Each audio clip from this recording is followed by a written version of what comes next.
السلام عليكم ورحمة الله تعالى وبركاته. مرحبا بالجميع وتحية إليكم من جديد. برنامج اليوم هو برنامج مهم، هو كحلقة ثانية وتكملة للحلقة التي قمت بتنزيلها أمس عبر القناة عن معلومات مهمة عن محامي الهجرة بالولايات المتحدة الأمريكية. إذن هناك نقاط مهمة سوف نتطرق لها في هذه الحلقة، وإن شاء الله هناك حلقة أخرى سوف أتطرق لها إن شاء الله في مناسبة مقبلة، وأتمنى أن تكونوا في الموعد. وفي حالة أنه استفدتم من البرنامج فلا بأس أن تقوموا بمشاركته مع الأصدقاء والأحبة، هذا كله لكي تعم الفائدة. ولا تنسوا أن تشتركوا في القناة. إذن ننتقل إلى تكملة النقاط المهمة عن معلومات تتعلق بمحامي الهجرة بالولايات المتحدة الأمريكية. أولا للتوضيح، بالنسبة للمعاملة التي يشتغل عليها محامي الهجرة بالولايات المتحدة لصاحب الملف المقدم لدى دوائر الهجرة، تتطلب من الشخص المعني بالأمر أن يطرح كل صغيرة وكبيرة على محامي الهجرة، بالطبع هذا بدون كذب وبالطبع بصدق، ويجب أن يقوم هذا المعني بملفه لدى المحامي بإدلاء جميع الوثائق التي سوف تطلب منه، لأن المحامي يعرف ماذا يفعل ويعرف من أين يدخل ومن أين يخرج، وبالطبع يعرف كل نوع من فيزا الهجرة والمتطلبات التي يحتاجها صاحب الملف للتقديم على فيزا هجرة بالولايات المتحدة الأمريكية.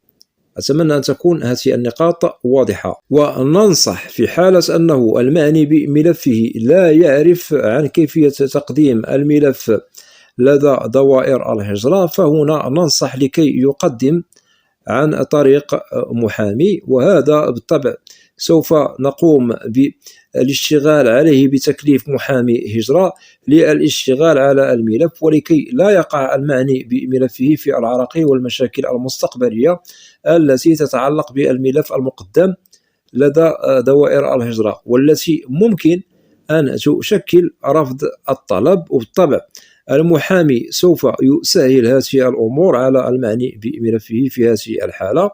أما في حالة تعرفون كيفية تقديم الملف لوحدكم لدى دوائر الهجرة بدون محامي هجرة، فهذا مخول لكم من طرف قانون الهجرة الأمريكي. فقط يجب أن تعرفوا ما لكم وما عليكم عند التقديم على طلبكم لدى دوائر الهجرة بالولايات المتحدة الأمريكية، أي لازم أن تعرفوا كل المتطلبات التي تتعلق بالملف، أي يجب على المعني بالأمر أن يعرف المتطلبات المطلوبة منه قبل تقديم الملف لدى دوائر الهجرة، وكذلك عندما سوف نجد مسار الملف في الوسط إلى أن نصل إلى الإجراءات الأخيرة. هذا في حالة أننا نعرف هذه الأشياء ممكن نقدم لوحدنا بدون محامي هجرة، ليس هناك من مشكل، وممكن الأمور تمر مرور الكرام وبخير وسلام.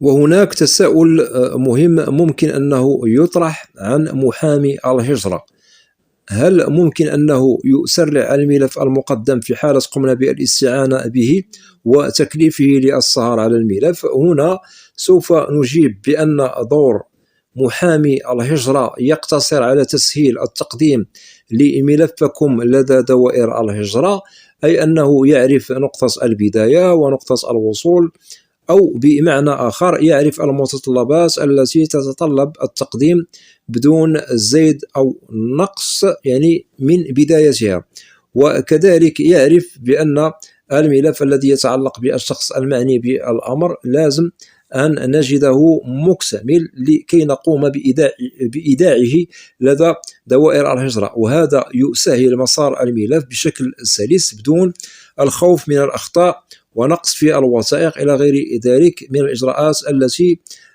تدخل في صلب مسار الملف المتعلق بالشخص المعني بالأمر. ولا يمكن للمحامي أن يتجاوز بأي شكل من الأشكال القانون المحدد كمدة منتظرة، لأنه يشتغل على ضبط الوثائق المطلوبة ووضع كل الأساسيات لإنجاح مسار الملف لدى دوائر الهجرة لكي تتم إجراءات المعني بملفه بخير وسلام بدون عرقلة. وبالطبع في حالة قدم المحامي أو قدم الشخص المعني بالأمر يعني ملفه فهم سواء، أي في حالة أن الشخص المعني بالأمر قدم ملفه لوحده فكلتا الحالتان هم سواء في التقديم المتعلق بالملف لدى دوائر الهجرة، شرط أن نجد الشخص المعني بملفه يعرف كل شيء عن المطلوب منه للتقديم أو لتقديم معاملته لدى دوائر الهجرة.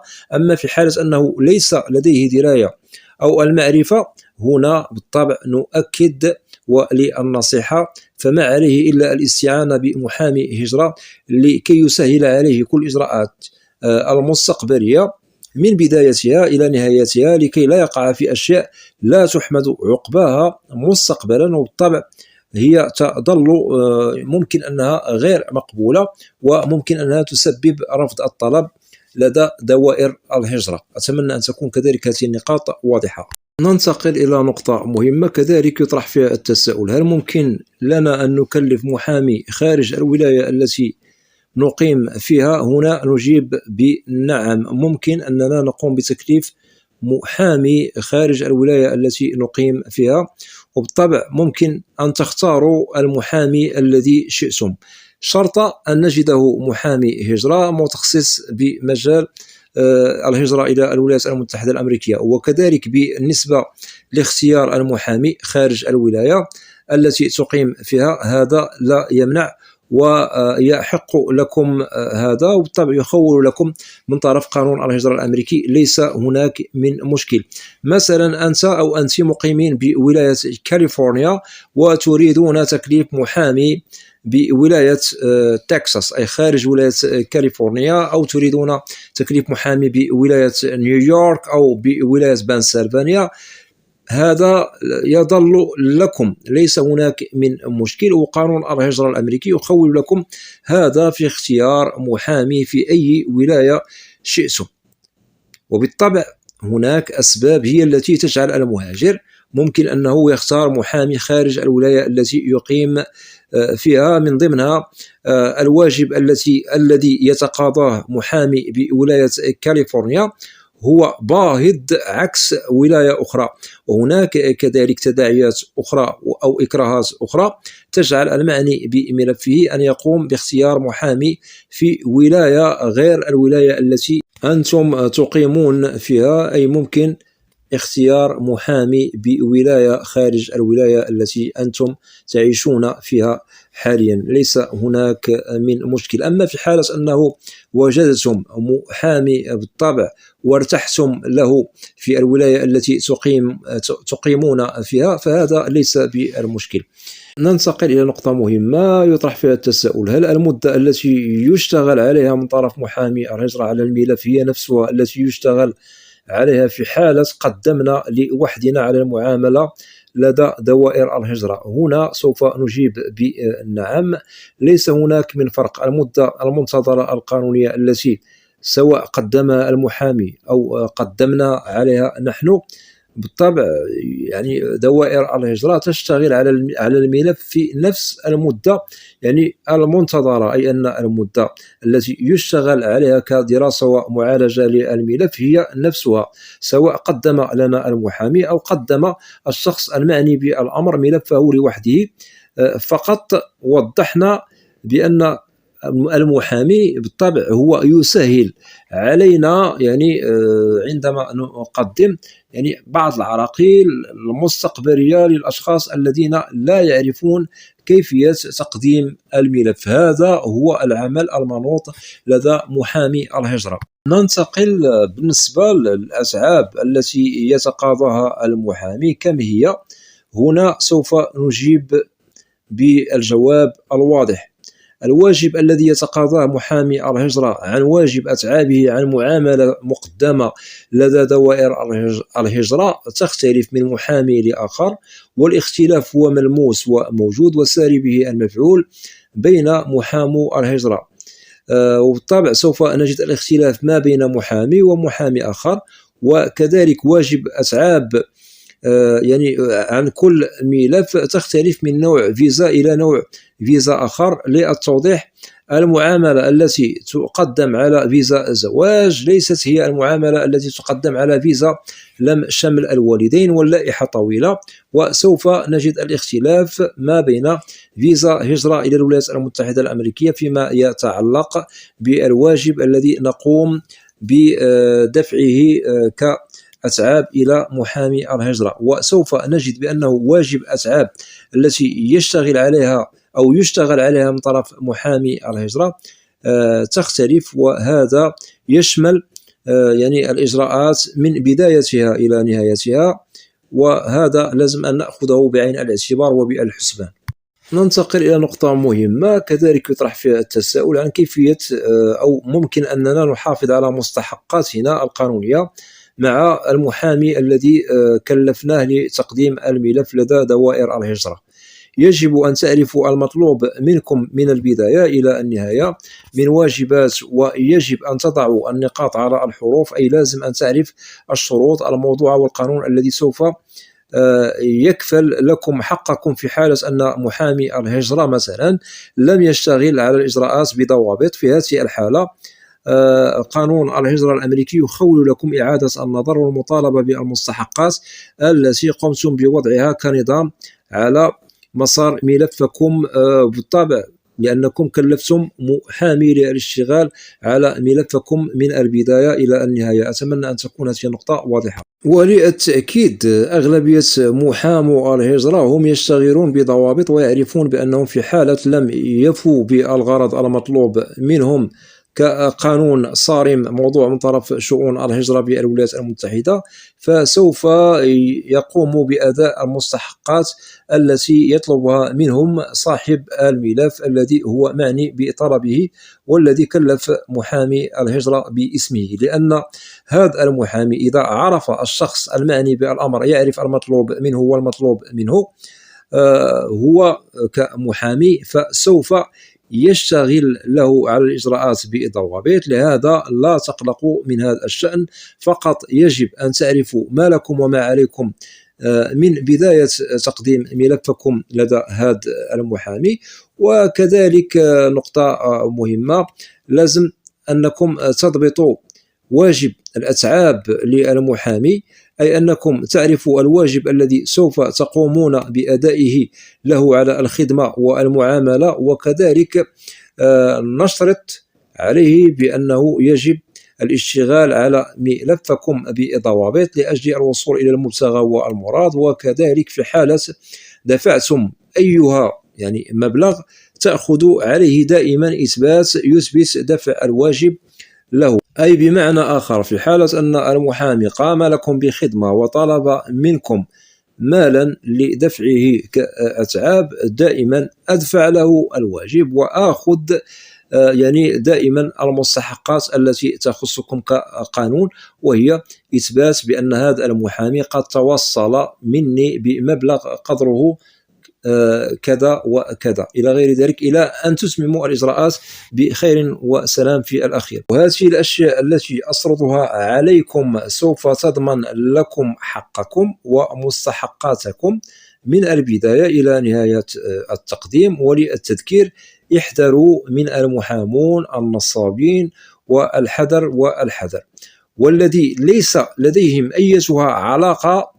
لهذا نحذر لكي تبحثوا، وهناك مواقع تابعة لمحامو هجرة عبر الإنترنت بالولايات المتحدة الأمريكية، وهنا نؤكد على محامو الهجرة. والجنسيات سوف نجدها، أي المحامون تختلف جنسياتهم، سوف نجد الأمريكي بالطبع، وسوف نجد محامون بالطبع عرب يعني مقيمون بالولايات المتحدة الأمريكية. ونؤكد بالنسبة للإخوة العرب، إذا أردتم أن تكلفوا محامي هجرة للاشتغال والإصرار على الملف، فننصح بتكليف محامي والاستعانة بمحامي عربي من الأفضل ومن المستحسن، لأن هناك محامون مصريون، مغاربة، جزائريون، من اليمن، من العربية السعودية، هناك محامون عرب بالولايات المتحدة. في حالة الولاية التي أنتم تقيمون فيها ليس بها محامي عربي، فممكن أنكم تقومون ببحث عن محامي عربي خارج الولاية التي أنتم تقيمون فيها، ليس هناك من مشكل، وقانون الهجرة الأمريكي يخول لكم هذا. وفي حالة أنكم سبق أن وضحنا لكم ارتياح من محامي هجرة أجنبي أمريكي مثلا إلى غير ذلك، فهذا يظل لكم، ولكم واسع النظر في اختيار المحامي المناسب لكم على حسب الملف الذي يتعلق بكم. أتمنى أن تكون هذه النقاط واضحة، ودائما الشرط الأساسي والمهم أن نجد هذا المحامي هو كفء وله سابقة عمل قد اشتغل عليها سابقا في معاملات سابقة ونجحت، وتحصل يعني صاحب الملفات على التأشيرات التي تتعلق بفيزا هجرة إلى الولايات المتحدة الأمريكية. هذه الأشياء لازم أننا نسأل عليها قبل تكليف هذا المحامي، أي محامي الهجرة، سواء بالولاية التي أنتم تقيمون فيها أو خارج الولاية التي تقيمون فيها. أتمنى أن تكون هذه النقاط واضحة. إذن أتمنى أن تكون جميع النقاط التي سردتها عليكم واضحة، وهناك حلقة أخرى سوف أتطرق لها لإتمام معلومات مهمة عن محامي الهجرة، سوف نقوم بتنزيلها في مناسبة قادمة عبر القناة، وأتمنى أن تكونوا في الموعد، وبالتوفيق للجميع. وفي حالة أنه لديكم أسئلة تتعلق ببرنامج اليوم أو أي برنامج في القناة، فلا بأس أن تقوموا بوضع تعاليق عبر القناة، وسوف تجدوا الإجابة عبر البرنامج المعروف بالقناة برنامج أسئلة وأجوبة، لأنني لا أستثني منكم أحدا. وبالنسبة للقناة محتواها كامل وشامل عن الهجرة والمهاجر إلى الولايات المتحدة الأمريكية بشكل عام وكتعريف. وأتمنى من الإخوة والأخوات الذين لا زالوا لم يشتركوا في القناة، أدعوكم إلى الاشتراك في القناة وتفعيل زر الجرس ليصل إليكم كل جديد. ولا تنسوا أن تدعمونا دائما باللايك لكي نصل إلى أكبر نسبة من المشاهدة، وأسألكم الدعاء، وإلى لقاء قريب بإذن الله، والسلام عليكم ورحمة الله تعالى وبركاته.